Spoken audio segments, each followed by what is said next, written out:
రుచికా సింగ్కి మాత్రం ఇప్పుడు ఉచ్చు బిగుస్తుంది. పరిస్థితి చాలా దూరం అయితే వెళ్ళిపోయినట్లుంది. విద్యార్థులు తెలుసుకోవాల్సింది అదే. విద్యార్థులే కాదు, నిరసనకారులు ఎవరైనా సరే ఎవరిని తిడుతున్నాం, ఎవరిని ఏమంటున్నాం అనేది తెలుసుకోవాలి. ఈ అమ్మాయి జంతర్ మంతర్ వద్ద ఇష్టం వచ్చినట్లుగా తిట్టింది ప్రధానమంత్రి నరేంద్ర మోదీని. అది ఎలా తిట్టిందన్నా కూడా జుభిక్షాకరంగా ఉంటుంది. చాలామంది తిట్టారు, కానీ ఈవిడ తిట్టినట్లుగా ఎవరూ తిట్టలేదు. ఈవిడిని చూసి చాలామంది రెచ్చిపోయారు.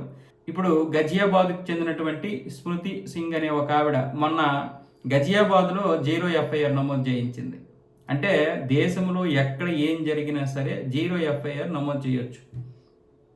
దాని తర్వాత అక్కడ ఎక్కడైతే జరిగిందో దాని పరిధికి ఈ కేసుని బదిలీ చేస్తారు.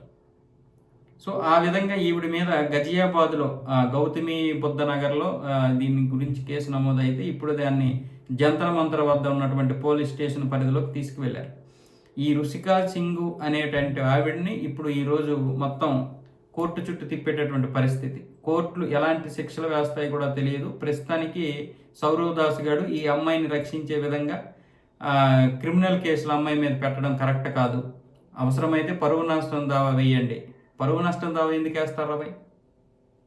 నేను మీ కుటుంబ సభ్యులందరినీ తిట్టేస్తాను, ఇష్టం వచ్చినట్లుగా తిడతాను, పరువు నష్టం దావా వేసుకుంటావా? అంటే మీరు వేరే వాళ్ళు తిడితే ఒకలాగా, మీ కుటుంబ సభ్యులు తిడితే ఒకలాగా. ఆయన ఏమైనా మామూలు వ్యక్తి? ఈ దేశానికి ప్రధానమంత్రి. అక్కడ నరేంద్ర మోదీ కూర్చున్నా, మన్మోహన్ సింగ్ గారు కూర్చున్నా, సోనియా గాంధీ కూర్చున్నా, లేకపోతే ఇంకొకరు కూర్చున్నా మనం గౌరవం ఇవ్వాల్సిందే. నేను వాళ్ళని తిట్టేస్తాను, పరువు నష్టం దావా వేసుకోండి అంటే నీ దగ్గర లా ఉంది కాబట్టి నీ ఇష్టం వచ్చినట్లుగా తర్వాత మళ్ళీ నీ లాయర్ల ద్వారా అన్ని కాపాడుద్దామని చూస్తున్నావా? అది కూడా నువ్వు చేయలేవు. ఈ రుచికా సింగ్ లాంటి వాళ్ళని అరెస్ట్ చేసి జరిగినటువంటి పరిణామాలు దేశానికి తెలిస్తే మిగతా యువత అంతా కూడా జాగ్రత్త పడతారు. మీరు దేనికి ఆ రోజు పర్మిషన్ తీసుకున్నారు? నీట్ పేపర్ లీక్ గురించి ఏం చేశారు మీరు? అక్కడ దేశానికి వ్యతిరేకంగా నినాదాలు చేశారు. ఆర్మీని తిడతారు మీరు, ఈ దేశాన్ని రక్షించిన ఆర్మీని.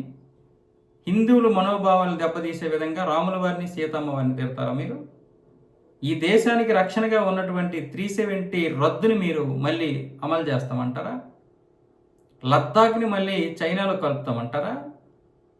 విరాట్ కోహ్లీ దేనికి వచ్చాడు అక్కడికి? 7 సిస్టర్ గురించి దేనికి మీకు అక్కడ?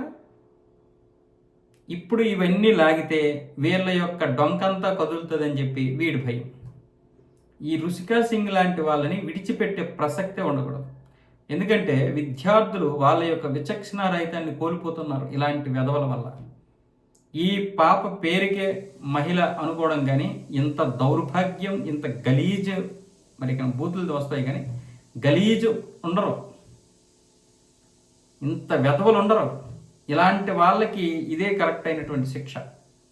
లేకపోతే రేపు మరికొంతమంది వస్తారు, పరువు నష్టం దావే కదా అని చెప్పి మళ్ళీ కొన్ని బూతులు తిడతారు. కాబట్టి క్రిమినల్ కేసులే కరెక్ట్. ఇక దీనిపైన అయిపోయినట్లే.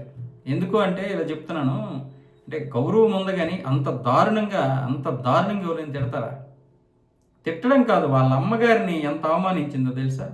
చెప్పాను కదా, చాలా వీడియోలో చెప్పాను నేను.